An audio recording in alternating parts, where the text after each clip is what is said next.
आज की वीडियो में हम करेंगे एचसीएफ और एलसीएम यानी कि महत्तम समापवर्तक और लघुत्तम समापवर्तक के कुछ क्वेश्चंस और आज हम इसका पार्ट 1 करेंगे।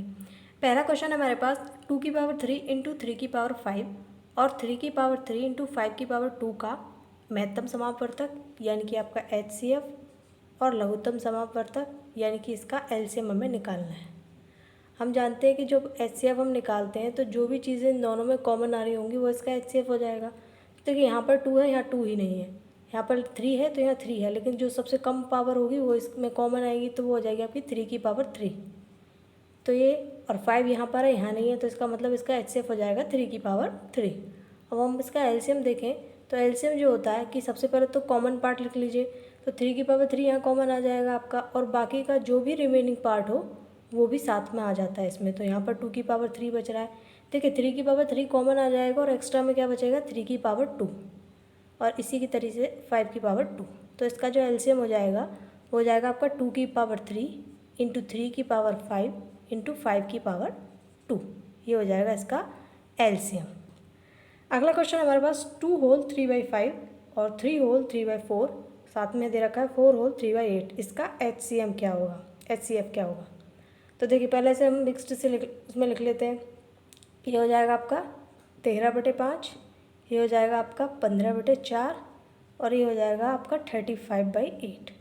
जब भी आपको फ्रैक्शन में नंबर दे रखे हो, अगर एचसीएफ पूछा है तो ऊपर जो नंबर है उनका एचसीएफ, अब यहाँ देख सकते हैं कि इन तीनों में कोई भी नंबर कॉमन नहीं है तो इनका एचसीएफ हो जाएगा 1, और नीचे जो भी नंबर दे रखे हैं यानी डिनोमिनेटर में उनका एलसीएम। याद रखना है जब एचसीएफ पूछा जाएगा तो नीचे वालों का एलसीएम, तो इनका एलसीएम हो जाएगा आपका 40।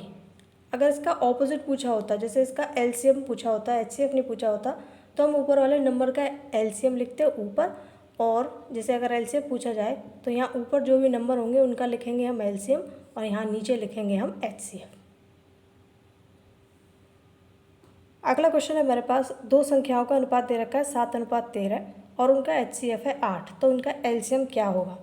देखिए जब संख्याओं का अनुपात दे रखा हो और एचसीएफ दे रखा हो तो संख्या हो जाती है, जैसे आपका रेशियो संख्या यहाँ पर ये हो जाएंगी, पूछा नहीं है इसमें लेकिन हम फिर भी बता देते हैं।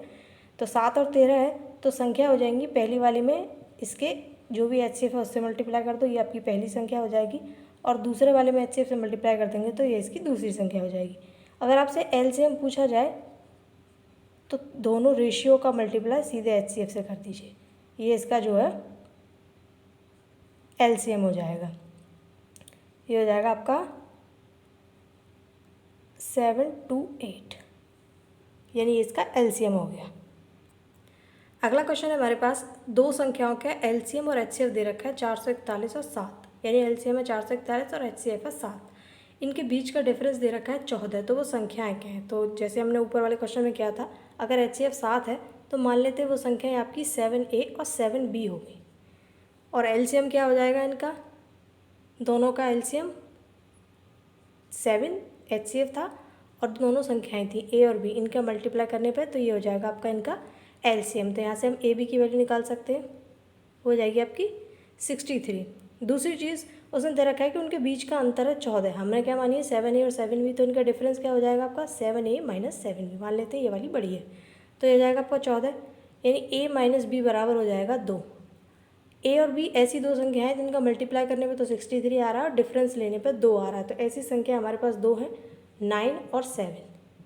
तो संख्या उसने हमसे पूछी है, तो यहाँ पर ए और बी की वैल्यू क्या हो जाएगी, ए की 9 और बी की 7 इसके हिसाब से, और हमने संख्या क्या मानी है 7A इंटू 7B, यानी संख्या हो जाएंगी आपकी 7 इंटू 9 और आपका 7 इंटू 7, यानी 63 और 49, ये हो जाएंगी संख्याएँ। अगला क्वेश्चन है हमारे पास, 400 और 700 के बीच ऐसी कितनी संख्याएं हैं जो कि 5, 6 और 7 से विभाज्य हैं?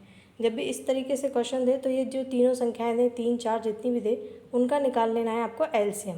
तो इसका आपका एलसीएम हो जाएगा 210। अब 400 से पहले 210 का सिर्फ एक फैक्टर है, और 700 तक 210 के कितने फैक्टर हो जाएंगे? जब आप 700 में 210 से डिवाइड लगाएंगे तो 3 बार जाएगा वो भी, और कुछ शेष बचेगा, 630 हो जाता है आपका, और एक है इससे पहले, तो ऐसी सिर्फ 2 संख्याएं होंगी जो आपकी 400 और 700 के बीच में है, इन तीनों से विभाज्य होंगी। अगला क्वेश्चन हमारे पास दो संख्याएं दे रखी हैं 7 और 11 के अनुपात में है और उनका HCF दे रखा है 28। तो उन संख्याओं का योग क्या है। तो देखिए जैसे कि हमने ऊपर बताया था, जब आपको संख्याओं का अनुपात दे और HCF दे तो संख्या क्या हो जाएंगी, पहले रेशियो में HCF से मल्टीप्लाई कर दीजिए, वो आपकी पहली संख्या हो जाएगी। इसी तरीके से दूसरे रेशियो में जो कि आपका 11, इसमें भी 28 से मल्टीप्लाई कर दीजिए, ये आपकी दूसरी संख्या हो जाएगी। उसने पूछा उन संख्याओं का योग क्या है, तो हम डायरेक्ट ये 11 और 7 जो है रेशियो, इसको ऐड कर लें और HCF से मल्टीप्लाई कर दें, तो ये हमारा जो है इन संख्याओं का योग आ जाएगा। ये हो जाएगा आपका 504। आज की वीडियो में इतना ही, मिलते हैं अगली वीडियो में। Thank you.